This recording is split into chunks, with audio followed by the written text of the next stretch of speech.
কিন্তু মা, তোরও তো একটা সংসার আছে, তোর বাবার জন্য কিছু করা উচিত না বল? আমার বাবার জন্য কিচ্ছু করতে হবে না, আমার বাবার সব কাজ করতে পারে। জানিস মা, একটা কাজের লোকের আসার কথা ছিল, আজ কতদিন হয়ে গেল, কোনো খোঁজ খবর নেই। হয়তো শুনতে পেয়েছে আমি পঙ্গু মানুষ, তাই হয়তো আর আসবে না।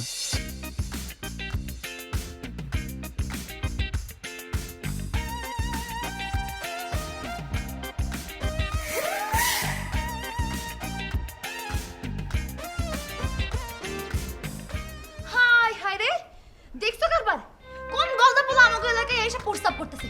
খান বাবা দেখেন দেখেন, আপনার বাড়ির সীমানায় এসে প্রস্তাব করতেছে। এই বেটা খারাপ খারাপ কেন তো খানিও, আয় খারাপ। আস্তে